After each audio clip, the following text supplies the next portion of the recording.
con poder.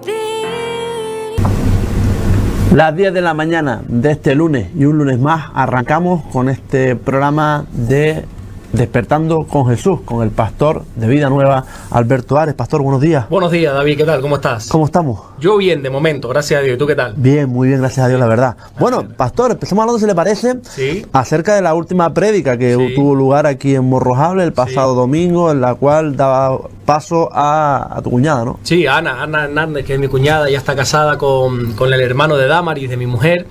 Y bueno, como te comentaba también la semana anterior, que había tenido un problema familiar y tuve que salir de la isla, perdón, ella vino y estuvo aquí con nosotros, y como ella es una muy buena predicadora, aprovechamos también para que compartiese, no solamente aquí en Morrojable, sino en Puerto Rosario, y estuvo compartiendo un mensaje, yo creo que fantástico, fabuloso, porque estuvo hablando acerca de Nehemías, cuando este hombre que era el copero del rey, dice la Biblia, al enterarse de cómo estaba la situación en Jerusalén, de que los muros habían sido destruidos, las murallas, el templo, todo, él decide ir a reconstruir los muros. Él tenía esa labor, esa misión, tenía un peso en su corazón de ir a ayudar al pueblo judío, de ayudar a reconstruir los muros.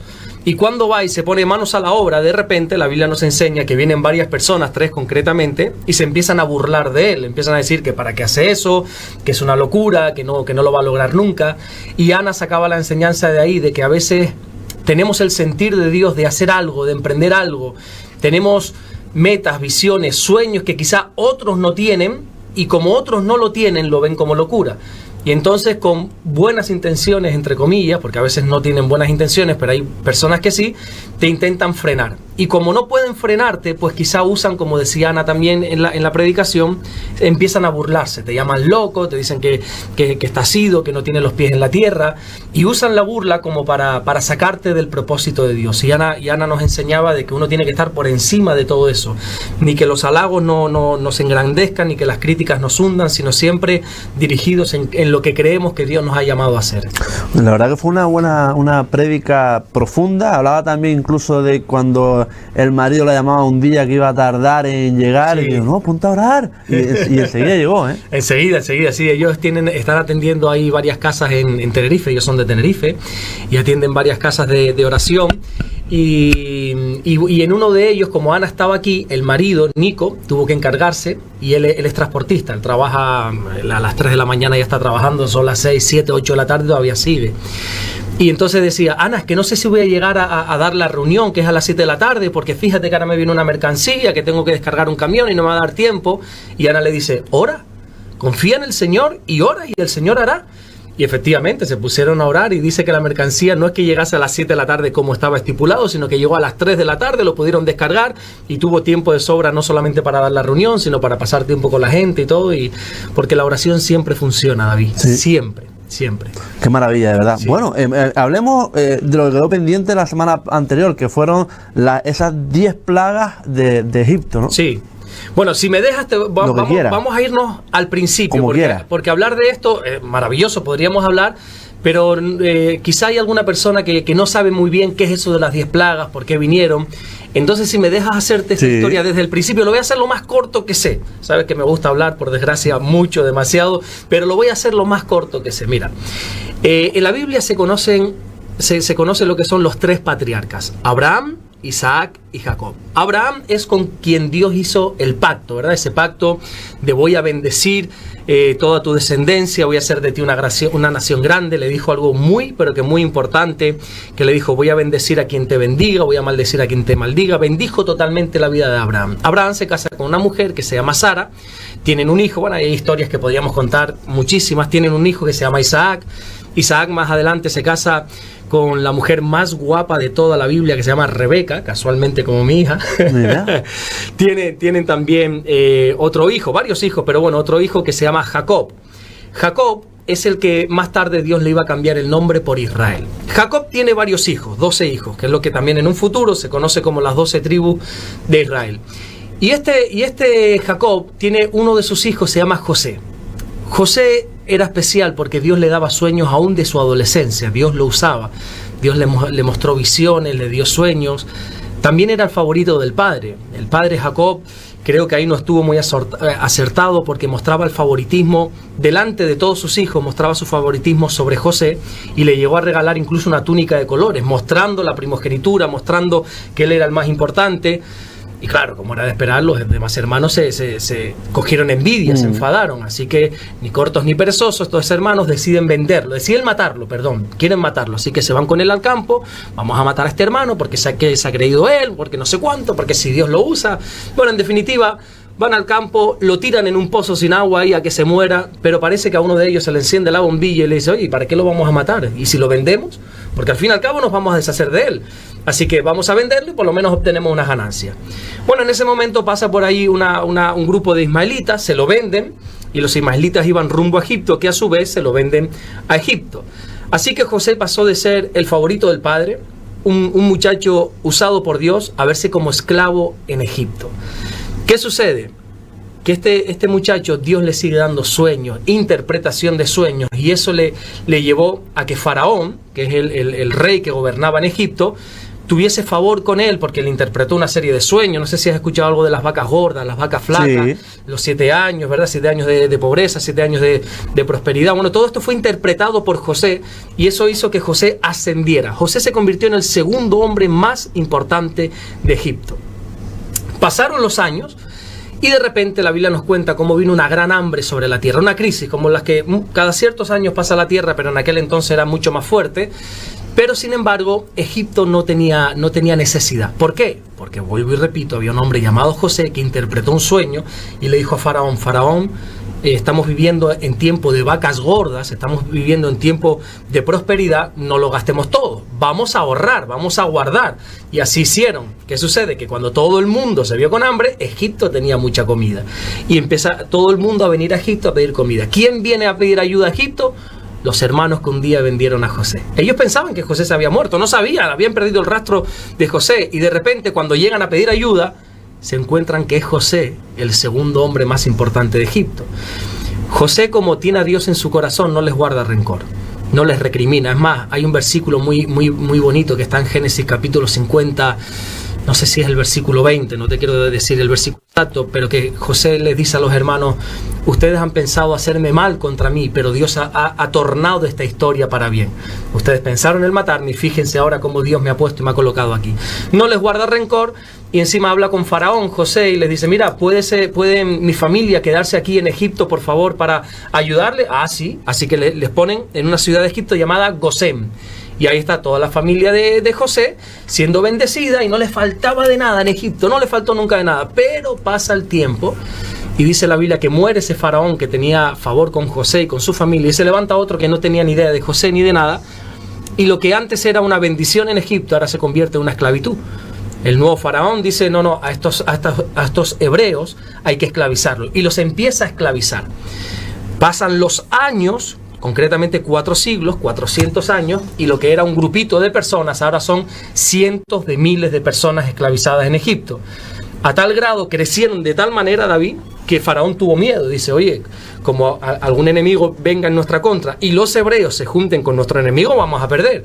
Así que dice, vamos a decretar una ley que sea, hay que matar a todo bebé varón que nazca. Así lo hacen, empiezan a matar a todo bebé varón, pero hay una familia, que también te hablé hace unas semanas de ellos, la madre se llamaba Jocabed, que tiene un hijo, y dice que ese hijo era hermoso, pero no hermoso en cuanto a belleza, porque toda madre ve que sus hijos son bonitos, ¿verdad? ¿Tú has visto bebés que a veces son feos?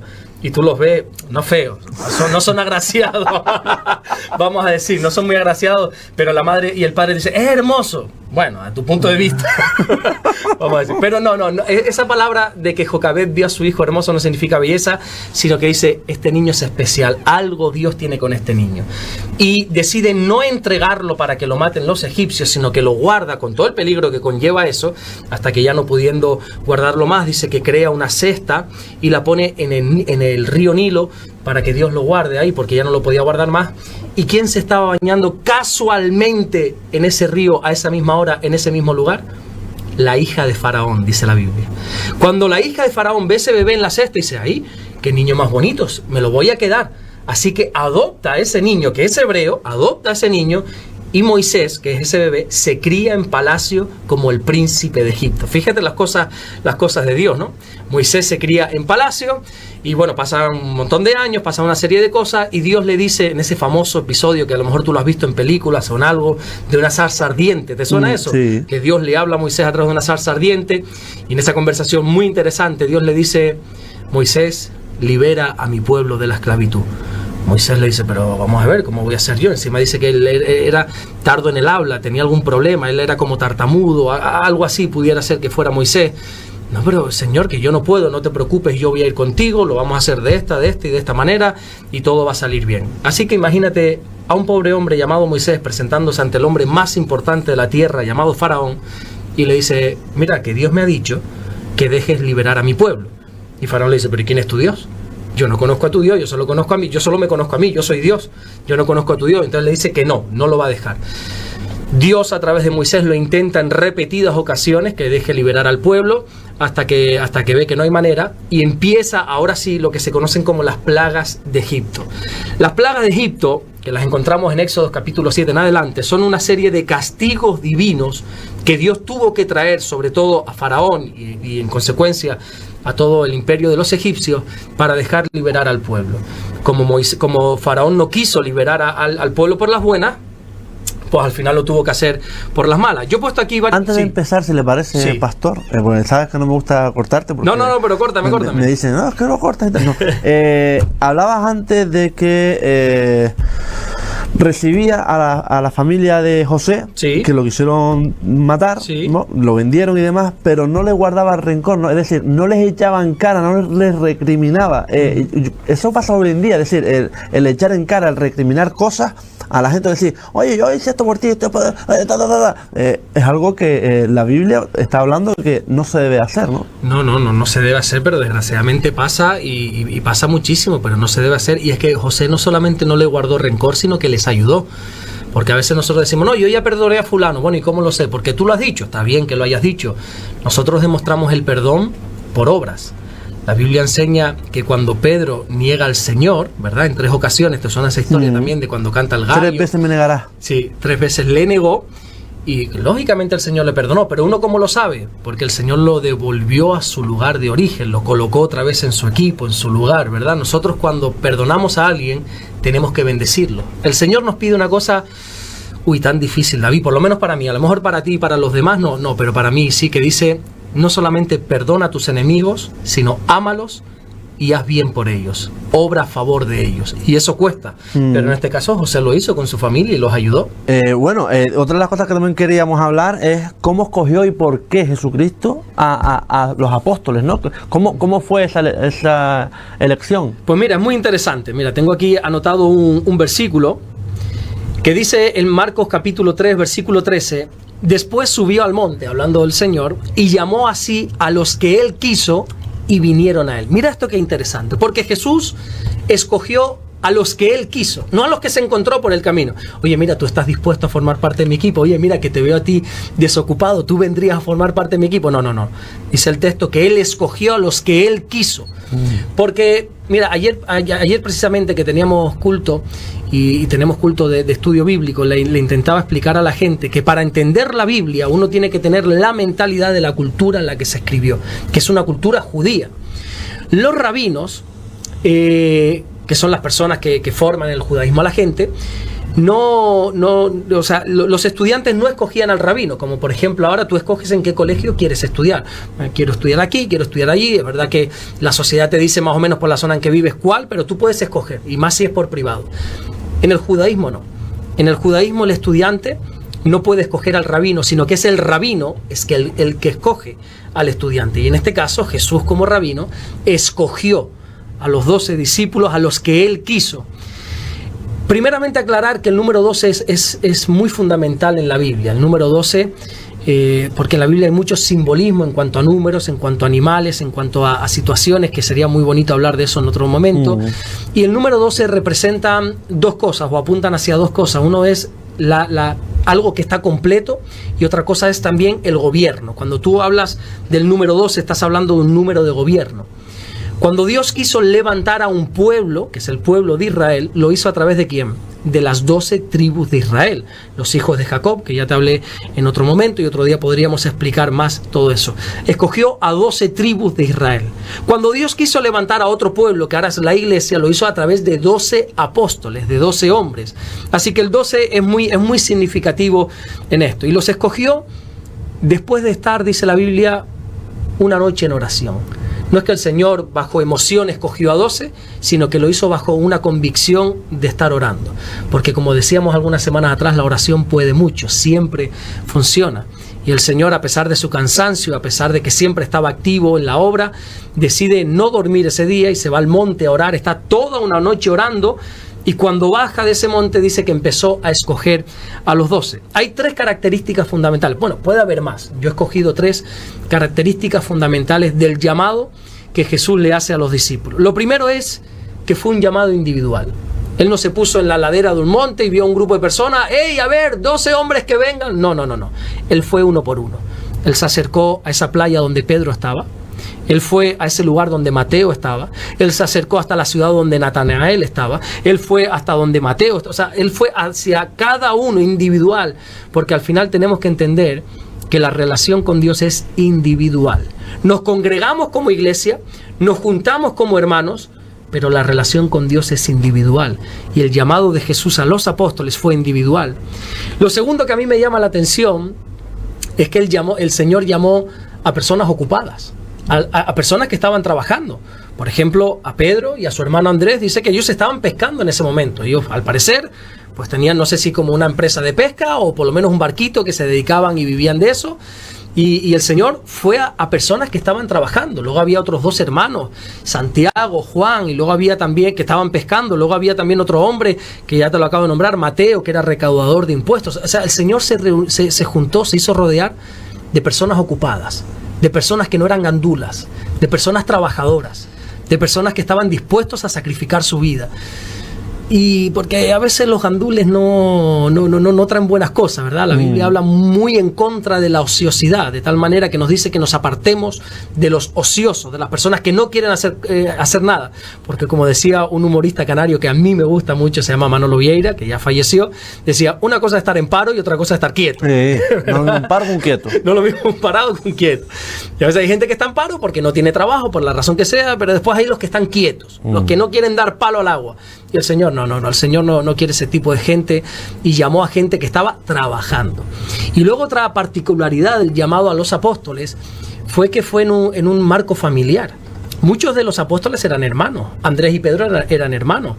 Habían varias personas que eran hermanas, siempre moviéndose en el ámbito familiar, porque el servicio a Dios tiene que ir acompañado siempre de la familia. Tú lo que no puedes hacer es entregar tu vida al Señor o decidir servir al Señor y abandonar a tu familia. Muchas veces por ignorancia, porque no tiene otra palabra, David, por ignorancia. Cuando uno llega a la iglesia, se enamora tanto de Dios, se enamora tanto de la iglesia, de la obra, que tiende a abandonar a los suyos. Y ya no tiene comidas familiares, ya no celebra las fiestas con los familiares, ¿verdad? Los cumpleaños. No, es que tengo actividad en la iglesia, es que tengo culto en la iglesia, es que tengo no sé qué, es que tengo esto, tengo lo otro. Y abandona la iglesia. Y abandona, lo más importante, que es la familia. Y el Señor nos enseña en este llamado a los apóstoles que la familia va de la mano. Ahora, si la familia no te quiere acompañar, eso es un punto de aparte. Pero nosotros tenemos que hacernos acompañar de nuestra familia. Vuelvo y repito, prácticamente todos estaban en su trabajo. ¿Y para qué los llamó? Que es una pregunta interesante. Ya hemos visto cómo o cuándo, pero ¿para qué los llamó? Mucha gente dice que los llamó para que fuesen a predicar, que es cierto. Los llamó para que sanasen a los enfermos, para que echasen fuera demonios, en definitiva, para que realizasen la obra del reino de Dios aquí en la tierra. Y estamos de acuerdo, pero hay algo más importante. Dice el texto en Marcos 3:13. Después subió al monte y llamó así a los que él quiso y vinieron a él. Y estableció a 12 para que estuviesen con él. Qué bonito, ¿verdad? El Señor estipuló, llamó, designó a 12 apóstoles para que estuviesen con él. Cuando el Señor nos llama, Él no simplemente está pensando en lo que vamos a hacer por él o para la iglesia. Él quiere estar con nosotros. Y a veces, por desgracia, tenemos tantas cosas que hacer en la iglesia. A mí me pasa mucho. Estamos tan ocupados en nuestro día a día que dejamos de un lado lo más importante, que es estar con Dios. dejar nuestra relación con Dios a un lado para llevar a cabo la obra de Dios. Es que no tengo tiempo, ni para orar, no tengo tiempo para leer, porque tengo esto, tengo lo otro, tengo que visitar a fulano, a mengano, a ciclano, tengo que hacer. Y dice el Señor, no cambies tus prioridades, por favor, yo te he llamado para que estés conmigo, y eso es muy importante que lo entendamos. Les llamó para que estuviesen con Él, y ya después les envió a predicar la palabra de Dios. Bueno, también he cogido el devocional del jueves, porque estamos grabando, este programa se graba, Sí. y el jueves salía un devocional que era ¿Quién siembra la cizaña? ¿No? Sí. Y es algo que me gustaría que lo compartiera con toda la audiencia, porque hay que recordar que el pastor Alberto Ares graba todo, o emiten esos devocionales a las 7 de la mañana todos los días. Sin faltar. Sin faltar ni un día, de lunes a viernes, le deja sábado y domingo de descanso. Pero, ¿quién siembra la cizaña?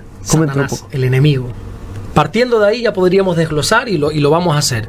Pero la cizaña la siembra Satanás. Cuando los hombres, estamos en medio de una parábola, estudiando la parábola del trigo y la cizaña, cuando los hombres le dijeron al Padre que representa a Dios, oye, ¿y por qué hay cizaña sembrada si solo hemos sembrado nosotros trigo? ¿De dónde pues viene esa cizaña? El Padre no titubeó ni un segundo y dijo, un enemigo ha hecho esto. Cuando en nuestra vida hay cizaña, hay problemas, hay dificultades, el enemigo siempre está detrás de todo lo malo que nos pueda pasar, porque como Jesús dijo, Él es el padre de toda mentira. Ahora bien, ¿qué quiere decir eso? ¿Que las personas no tienen culpa? Bueno, puede ser que sí, que también tiene culpa, pero nuestra visión o nuestro entendimiento, esa sabiduría que Dios nos da, tiene que ir más allá de las personas. Pablo le dijo a una iglesia que nuestra lucha no es con las personas. Nuestra lucha, tenemos que entender que es en el mundo espiritual. Cuando yo tengo un problema contigo, hablando en términos de iglesia, en términos espirituales, si yo tuviese un enfrentamiento contigo, que eso me afecta en mi relación con Dios, yo tengo que aprender a mirar más allá de ti y no verte a ti como mi enemigo, sino ver detrás de ti a ese enemigo que ha sembrado cizaña. Y es lo que yo intentaba explicar en el devocional, que a veces nosotros nos echamos a pelear como perros los unos con los otros y nos enfadamos con fulano, con mengano, y estamos enemistados y no nos damos cuenta que al final de todo, detrás de todo eso está el enemigo sembrando cizaña. Y Pablo nos quiere abrir el entendimiento y dice, no, nuestra lucha no es con las personas, es con el mundo espiritual. Entiendan que el enemigo ha hecho esto, como dice la parábola. Bueno, otra de las preguntas que tengo por aquí, pastor, es una controversia, ¿verdad? Sí. Que es María Magdalena. Sí. ¿Quién era María Magdalena?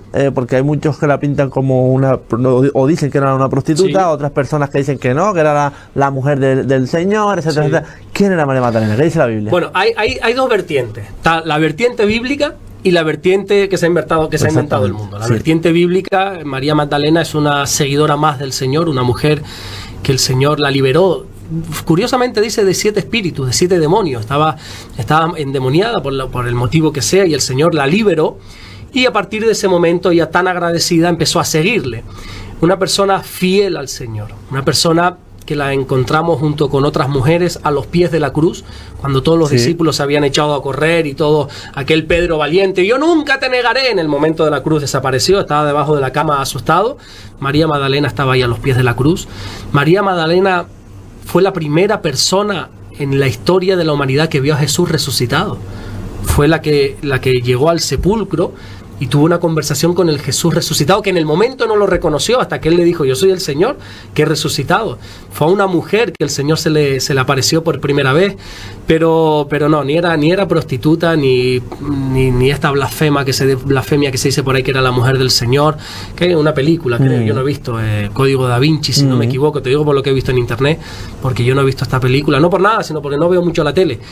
Y no, disparate, no sé de dónde sacan de que era una prostituta. Bueno, ahora me viene a la mente que sí, hubo un papa hace unos cuantos siglos atrás, que en una predicación muy multitudinaria, este papa que ahora, no recuerdo el nombre. Bueno, te lo Pío, diré. ¿puede ser? No, Pío. no.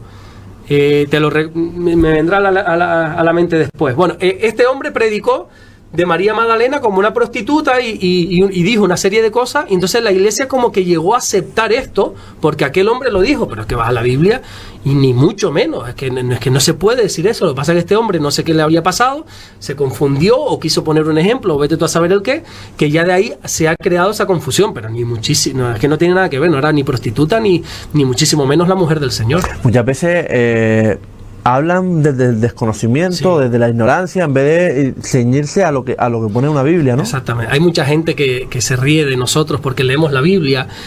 Porque, bueno, dicen disparate y mi pregunta es siempre la misma. ¿Tú la has leído? No, pero tú la has leído. Porque hablar desde el conocimiento, ¿verdad? Mi padre siempre me decía desde pequeño, Alberto, la ignorancia es muy valiente. Muy atrevida, ¿verdad? sí. Muy atrevida. Y es que, bueno, léelo. Como le dijo una persona cuando le dijo, hemos encontrado al Mesías, pero de allí de Nazaret puede salir algo bueno. Bueno, ven y ve. Compruébalo tú mismo. A veces no se ríen de nosotros, se burlan y nos llaman de todo en la iglesia, secta y no sé qué. Bueno, ven y compruébalo. ¿Por qué no viene?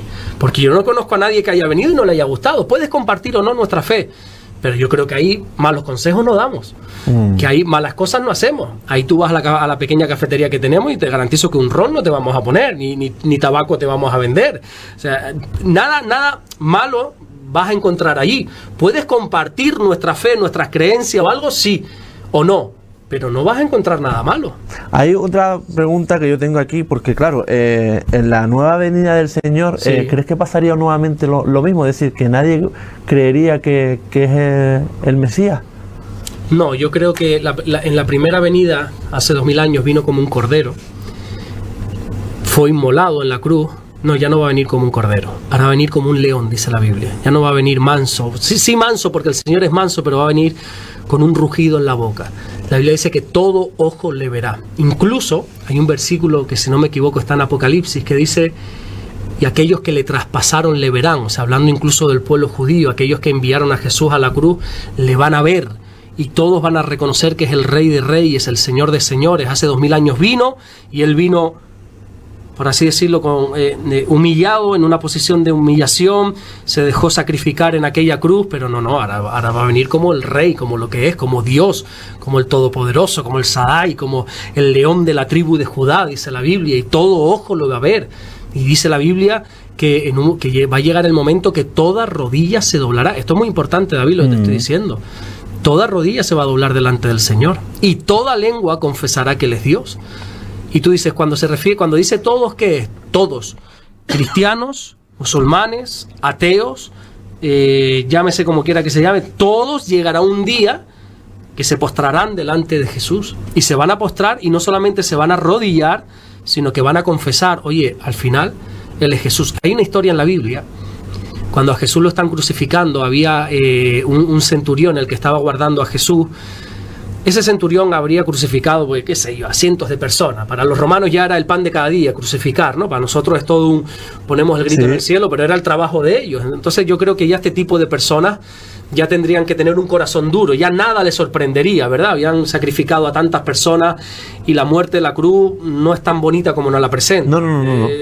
Te puedo hablar incluso de que antes de la cruz estaba el empalamiento, no sé si sabes lo que es, pero es desgracias total. Y yo creo que esta gente, los romanos, ya eran fríos para esto. Sin embargo, el centurión que le tocó custodiar a Jesús estaba viendo muchas cosas extrañas, estaba viendo cosas raras, un montón de cosas, hasta que cuando lo matan y le clavan esa lanza en el costado, él dice una frase que dice, verdaderamente este era el Hijo de Dios. Pero tuvo que pasar mucho para reconocerlo. Yo creo que hoy en día el mundo está como este centurión, tensando mucho la cuerda, está viendo tantas cosas que no son normales, porque tú puedes creer en Dios o no, pero es que el mundo está patas arriba. Sí. Al final, todo lo que la Biblia dice está ocurriendo al pie de la letra, sin salirse absolutamente ni un punto ni una coma. Está pasando todo tal cual el Señor profetizó, y esto es extraño, todo lo que está pasando, ¿verdad? Y al final todos dirán lo que dijo este centurión, verdaderamente este es el Hijo de Dios. Yo creo que todo el mundo deberíamos de sentirnos así, ¿no? Es decir, alegrarnos por el bien que le pasa a todo el mundo. Claro, ¿no? De hecho la Biblia dice que en el cielo, solo se menciona que en el cielo hay fiesta por un motivo, cuando un pecador se arrepiente. Cuando una persona, yo mira que llevo años en la iglesia, mira que he visto gente decidir su vida para el Señor, gente que ha creído en Jesús por primera vez. En el culto del domingo pasado, solo en Puerto Rosario, 9 personas decidieron creer por primera vez en el Señor. O sea, Dios me ha dado la gracia y la bendición de ver con mis ojos a miles de personas creer en Jesús, de volver al Señor, pero es algo que me sigue emocionando. emocionando. Yo me sigo alegrando cuando un pecador, sea por primera vez o sea que quiere volver a intentarlo, vuelve y tiene ese deseo de querer acercarse al Señor. A mí, eso es algo que a mí me sigue emocionando, me sigue quebrantando, se me sigue cortando la voz cuando veo a esa gente, sobre todo si es gente que yo conocí en su día bien en el Señor, se apartaron y vivieron perdidamente en el mundo como este hijo pródigo, pero que en su peor momento dijeron, ¿qué hago aquí? Si sé que en casa de mi padre está la bendición. Y vuelven, uy, a mí me encanta eso, de verdad. Yo me gozo y me deleito y me alegro. Y mi oración, y que he escuchado que mucha gente la hace, de la iglesia donde yo pastoreo, mucha gente repite esta oración, que es algo que yo empecé a orar hace mucho tiempo. Cuando oro por la gente, digo, Señor, bendice a fulano, a mengano, Señor, bendice a David, y que mis ojos lo vean, y que mis oídos escuchen la bendición que tú vas a hacer con David. Yo siempre oro de esa manera, que mis ojos lo vean, porque me deleito. Cuando yo veo que alguien en el Señor es bendecido, yo no digo, ay, porque a mí no me bendijo el Señor, y que tendrá este, y que yo para eso soy como un niño chico, para otros soy un poco malicioso, no sé, para otras cosas. Sí, puede ser, no soy perfecto ni mucho menos, pero para eso yo sí soy como un niño pequeñito, me deleito en yo eso. Para que mis ojos lo vean, lo digo también cuando cumple años la gente, digo feliz cumpleaños, y que mis ojos vuelvan a ver que cumples años más. Claro, pero lo dices un poco por tu interés, ¿no? También puede ser, ¿no? Sí. Es así. Bueno, pastor, seguimos hablando de parábolas. La parábola del buen samaritano, pastor. Del buen samaritano también, una de las más conocidas. Creo que hoy estamos apuntando hacia las parábolas más conocidas. El inicio de esta parábola resulta que un judío le pregunta al Señor, claro, todo esto siempre los judíos se acercaban al Señor para buscarle algo por donde pillarle, ¿no? Y le dicen, Señor, ¿qué tengo que hacer para heredar la vida eterna? Fíjate, un judío que se conoce la Torá de pe a pa, se la conoce de memoria, él sabe perfectamente lo que ha de hacer, pero el Señor le dice algo muy interesante, le dice, mira, ¿sabes lo que tienes que hacer? Amar a tu prójimo. ¿Y quién es mi prójimo?, le dice esa persona. ¿Quién es mi prójimo? ¿A quién tengo que amar? Y es ahí donde Jesús cuenta esta parábola. Es interesante esta introducción para entender por qué Jesús cuenta la parábola y qué interpretación hemos de darle. Resulta que el Señor dice, mira, un hombre está descendiendo de Jerusalén hacia Jericó. Ya los datos son impresionantes, porque nos está enseñando, Jerusalén siempre representa la bendición, está descendiendo, o sea, se está apartando de la bendición, está descendiendo a Jericó. Cuando uno se aparta de la bendición de Dios, dice que a mitad del camino, en ese descenso que hace desde Jerusalén hacia Jericó, unos maleantes, unos ladrones, unos malvados, asaltan a ese hombre. Le roban todo, encima le golpean, le dan una paliza y lo dejan medio muerto ahí en la calle. Imagínate este hombre moribundo. Y dice la Biblia que por ahí pasa un sacerdote que eran los encargados de ministrar en los cultos, en el templo, y pasa y viéndole, no es que no lo vio, la Biblia aclara, y viéndole, el sacerdote vio a ese hombre moribundo, ¿y qué hizo el sacerdote? Apartó su mirada y siguió. Seguramente tenía muchas cosas que hacer, seguramente tenía que ir a servir a Dios, al templo, vete tú a saber. Por ahí después pasó un levita también era un servidor de la iglesia, del templo, en aquel entonces mejor dicho, y viéndole, también siguió de largo. No sabemos qué tenía que hacer, no sabemos si estaba muy ocupado, lo cierto es que pasó de largo. Y dice Jesús, en medio de la parábola, que entonces pasó un samaritano. Los samaritanos eran, por así decirlo, enemigos de los judíos. Los samaritanos y los judíos no se llevaban entre sí. Y sin embargo, este samaritano pasó y dice, hay un hombre herido. No preguntó nacionalidad, no preguntó si era judío, no preguntaba si era amigo, enemigo, le da lo mismo. Se preocupó por el samaritano, se preocupó por ese hombre tendido en el camino, lo ayudó, lo montó sobre su cabalgadura, lo llevó a un mesón, pagó todos sus cuidados, lo bendijo, oye, asegúrate que este hombre va a estar bien, y se preocupó y se ocupó, que es más importante, de que estuviera bien. Y entonces el Señor le dijo, ¿quién crees que mostró misericordia? Y los judíos dijeron, este hombre, el que cuidó de él. Y entonces dice, bueno, pues entonces ve y haz tú lo mismo. ¿Qué nos enseña esto? Que nuestro prójimo no es solamente aquel que piensa como nosotros, que nosotros no solamente tenemos que amar a los que son similares a nosotros. La parábola del buen samaritano nos enseña que nos tenemos que amar unos a otros. Y si tú eres diferente a mi modo de pensar, te tengo que amar. Y si tú eres totalmente opuesto a mi estilo de vida, aún así te tengo que amar. O sea, ¿qué pasa? ¿Que solo te puedo amar si tú eres cristiano como yo? ¿Si piensas políticamente como yo? ¿Si piensas deportivamente como yo? ¿Eres del mismo equipo? ¿Si piensas lo que quiera que sea como yo? No. Jesús usa esta parábola del buen samaritano para decir, amémonos los unos a los otros. Da igual si es samaritano, si es judío, si es hebreo, si es lo que quiera, amémonos los unos a los otros. Tiene que ser así. Qué bonito, la verdad. Sí. Bonita la enseñanza, porque yo no la sabía, de verdad. Pues es así, resumida así rápidamente. Sí, a grandes modos, ¿no? Sí. Bueno, otra de las preguntas, personajes bíblicos, en el día de hoy vamos a conocer a dos. Vamos a conocer, por ejemplo, en el día de hoy al profeta Samuel.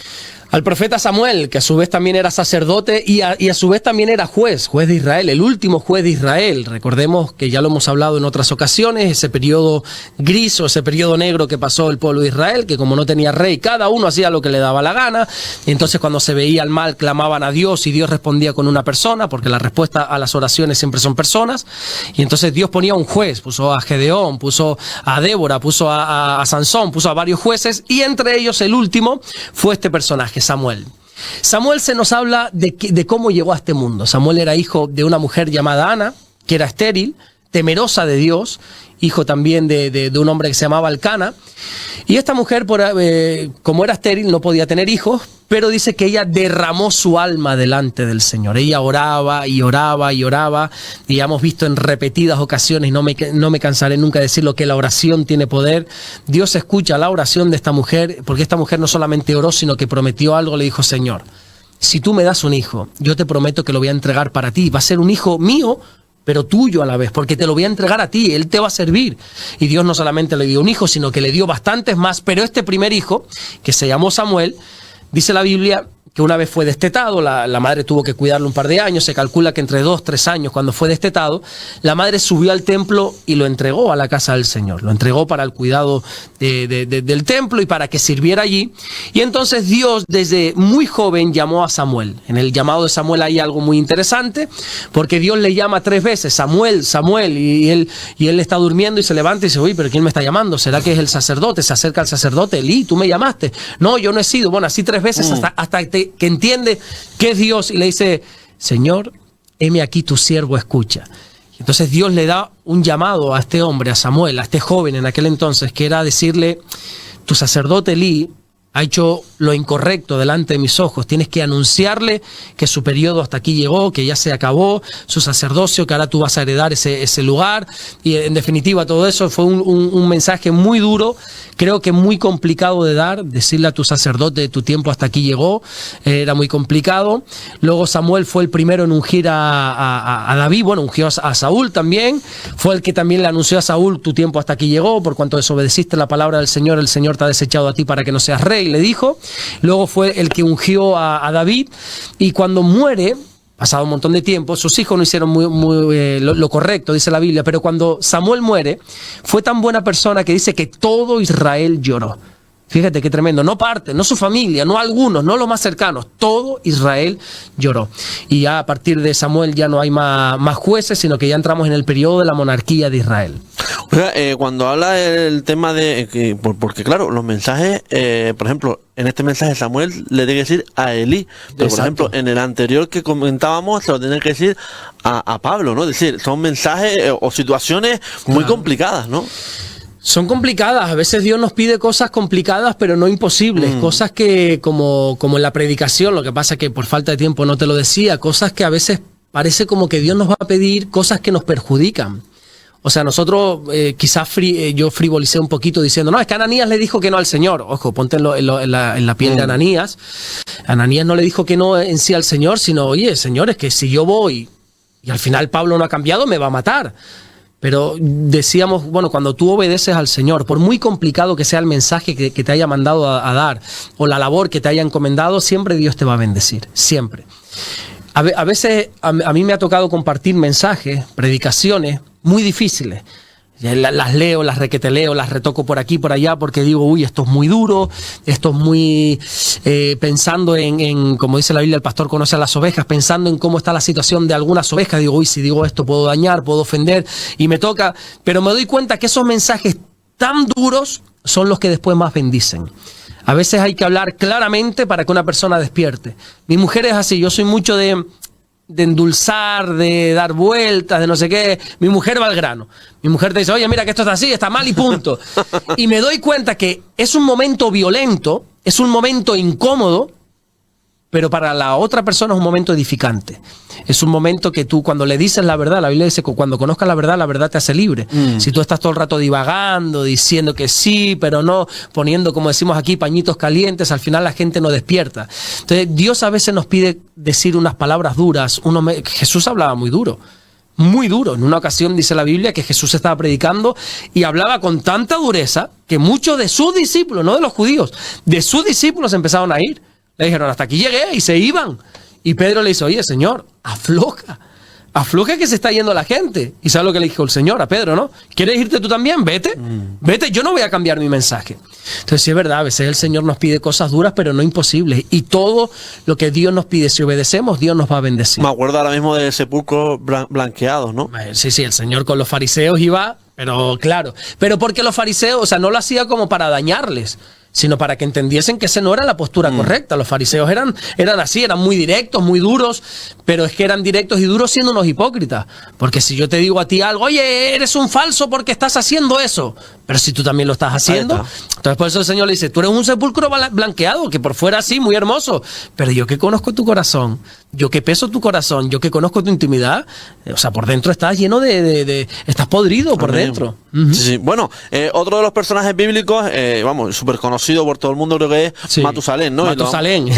Tiene más años que Matusalén, ¿no? Exactamente. Bueno, decirte que el dicho es más conocido que el personaje, porque mucha gente ni siquiera sabe que sale en la Biblia, Matusalén. El dicho de eres más viejo, más longevo que Matusalén, sí se conoce, pero efectivamente Matusalén sale en la Biblia. Es el hijo de Enoc y el nieto de Noé. Ese es el parentesco que tiene con Noé, el nieto de Noé. Y dice la Biblia, no dice nada más, no se nos cuenta nada más, sino simplemente que murió con 969 años. Y uno dice, eso es imposible. Bueno, es imposible para nuestra generación.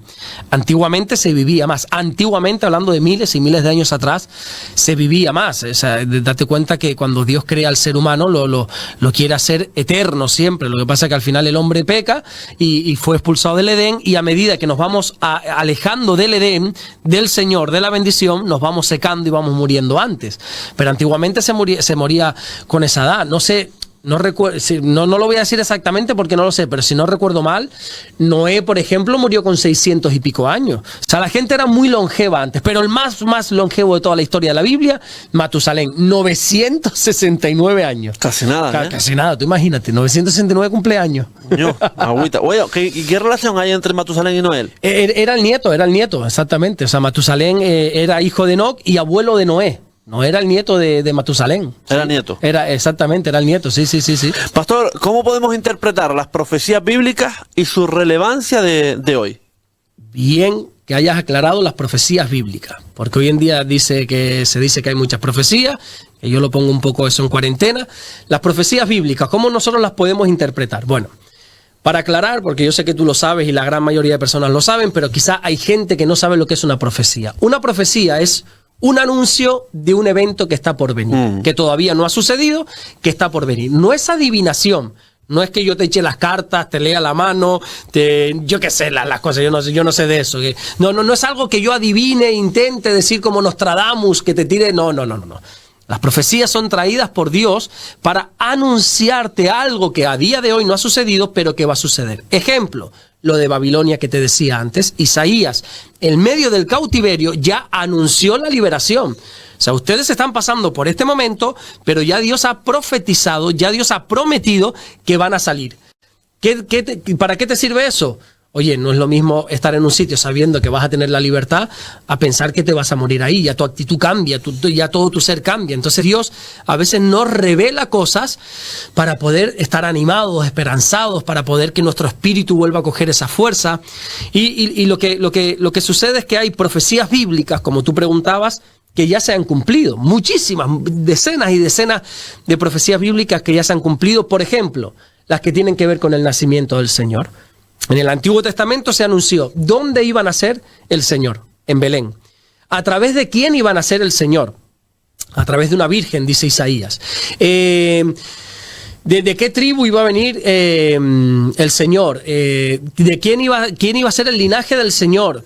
Decía incluso esa ley macabra que sacó el rey Herodes para eliminar a todos los menores de 2 años, la Biblia lo anuncia del Antiguo Testamento. Son profecías ya cumplidas. Luego hay otras que todavía no se han cumplido. Por ejemplo, la Biblia nos anuncia cómo un día todos compadeceremos ante el tribunal de Cristo. Todos vamos a tener que rendir cuentas. Y eso lo dice la Biblia. ¿Ha sucedido? No, pero sucederá. Que es lo que nosotros conocemos como el día del juicio. Ese día donde todos nos vamos a tener que presentar delante de Dios.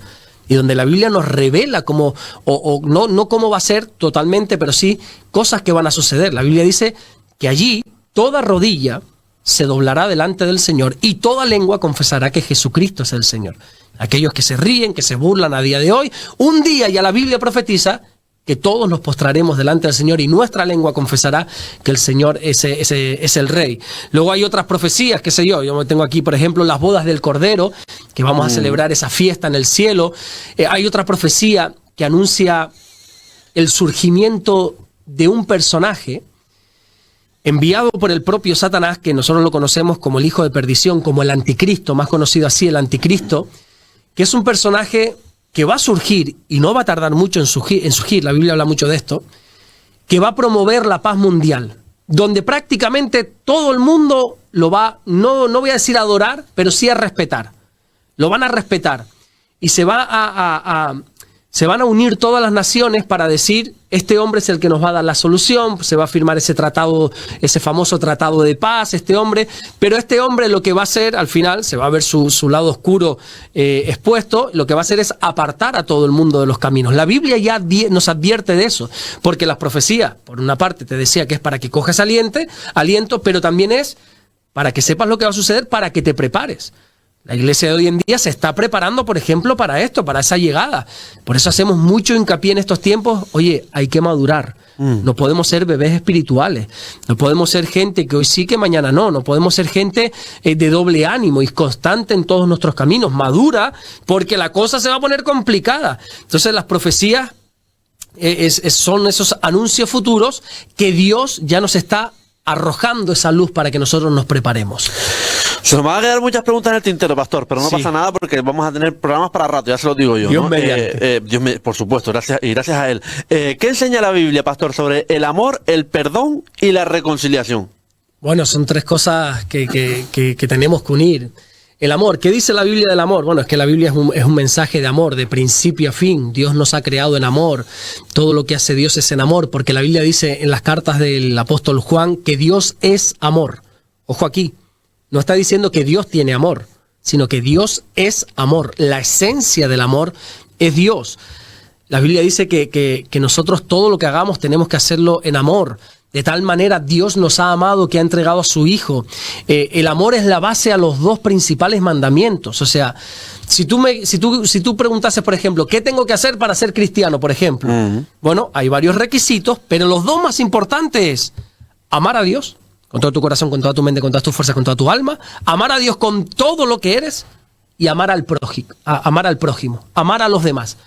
O sea, el amor está implícito en todas las áreas que tenga que ver el Señor. Tanto es así que Dios mismo dice que tenemos que llegar a amar a nuestros enemigos. Complicado, ¿eh? Qué bonito de decir, qué difícil, sí. Qué difícil de vivir. Tenemos que amar a nuestros enemigos. Tenemos que hacer todo con amor. El amor, dice la Biblia, que nunca deja de ser. El amor nunca se gasta. No es como otras cosas que a medida que lo usas se gasta. No, el amor, cuanto más lo usas, más tienes. Y todo tiene que ser hecho en amor. El amor nos va a llevar a algo que es el perdón. Porque aunque nosotros somos imagen y semejanza de un Dios que es amor, tenemos errores. La Biblia dice que todos, en el libro de Santiago, todos ofendemos muchas veces. Yo he ofendido, bueno, cantidad de veces habré ofendido y veces que habré ofendido sin saberlo. Tú habrás ofendido, te habrán ofendido. Entonces Dios nos ha dado una herramienta en base a que tenemos amor derramado en nuestros corazones por medio del Espíritu Santo, nos ha dado una herramienta que es el perdón. El perdón tiene que llevarse a cabo siempre. De hecho, dice la Biblia que si tú quieres ser perdonado, tienes que perdonar. Perdónanos como nosotros también perdonamos a nuestros deudores. Nos enseñó Jesús a orar a través del Padre Nuestro. Si tú quieres ser perdonado, tienes que perdonar. ¿Qué sucede? Que a nosotros nos encanta ser perdonados, pero no nos cuesta perdonar. Nos cuesta mucho. Porque hay cosas, seamos honestos, David, hay cosas sencillas de perdonar. Yo te veo por la calle y no me saludas, pues es que no tengo ni que perdonar, no pasa nada. Se habrá despistado, tendrá un mal día, no le habrá dado la gana de saludarme, qué sé yo, no pasa nada. Pero luego hay otras que cuestan, ¿eh? Sí. Podríamos aquí poner serios y poner ejemplos muy, muy fuertes. Hay cosas que cuestan, pero tenemos que perdonar. Nosotros, es fundamental el perdón en nuestras vidas. Lo que pasa es que no sabemos enfocar, o hay personas que no saben enfocar bien el perdón porque piensan que el perdón tiene que ver con el beneficio del otro y nada que ver. El perdón, el beneficiario es el que perdona. La otra persona, como ya creo que te dije en alguna ocasión, la otra persona, perdonada o no, va a seguir igual. Sí. Tú eres el que cambias.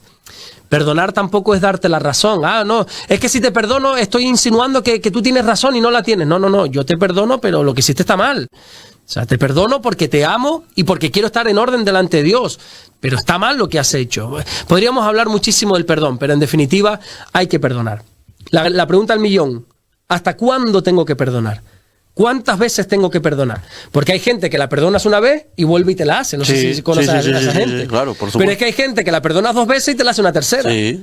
Pero hay gente que está toda la vida ofendiéndote, toda la vida haciéndote daño y no cambia. Entonces, uno de los discípulos, que se ve que estaba viviendo algo de esto, creo que era Pedro, se ve que estaba viviendo algo de esto, le dijo al Señor, Señor, ¿pero hasta cuándo tengo que perdonar? Y el Señor le dijo, bueno, pues 70 veces 7. ¿Qué significa 70 veces 7? Es un simbolismo que se usa en el judaísmo, significa siempre. Siempre tienes que perdonar, tienes que vivir perdonando. Y tenemos que perdonar, el apóstol Pablo nos dice después, tenemos que perdonar como Cristo nos perdonó. Entonces, el límite del perdón es lo que Cristo hizo para perdonarnos, que es morir por nosotros. Así que nuestro límite está en estar dispuesto incluso hasta morir por el hermano, con tal de perdonar. Amén. Cuesta, pero por eso tenemos que agarrarnos al Señor para perdonar. Y me hablabas también de la reconciliación. Sí. La Biblia dice que Dios nos ha dado el ministerio de la reconciliación y hay un versículo que creo que viene perfecto para esta ocasión que dice, mientras de ti dependa, estate en paz con todo el mundo. ¿Qué quiero decir con esto? Que hay veces que no es posible una reconciliación porque una de las dos partes no quiere. O sea, si tú y yo nos enfadamos y yo pongo todo de mí para reconciliarme, pero tú no quieres, pues chicos, o sea, milagros yo no puedo hacer, Dios sí, pero yo no. Si una de las dos partes no quiere, pues ya no se puede hacer nada más. Por eso dice la Biblia, mientras de ti dependa. Porque a veces eso depende de la otra persona. Entonces, mientras dependa de nosotros, tenemos que reconciliarnos. La reconciliación no quiere decir...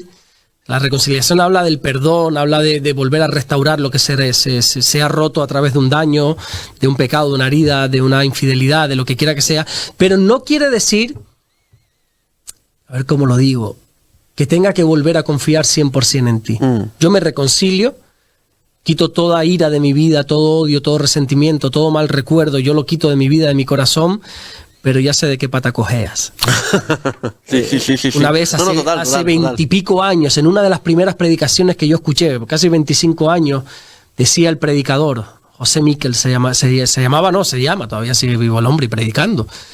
Y él decía, porque él ponía un ejemplo, que había quedado con una persona, me acuerdo, a las 5 de la tarde en un centro comercial, no apareció, y el otro le llamó, ¡ay, perdone, que se me olvidó! Sí, yo te perdono, volvamos a quedar mañana. Le dijo, no, yo ya sé que tú eres impuntual, yo ya sé que tú me vas a dejar tirado, yo ya sé que tú tienes la cabeza en otro sitio, así que yo te perdono, yo me reconcilio contigo, pero no voy a volver a quedar contigo, le dijo, ¿no? Y eso se me quedó grabado y es verdad, reconciliar es, volvamos a estar bien, pero ya sé de qué pie coger. Amén. Bueno, pregunta, no hay del programa, pero si hay algunos comentarios que lo quiero hacer rápido porque llevamos casi la hora ya, Madre. Son 56 minutos.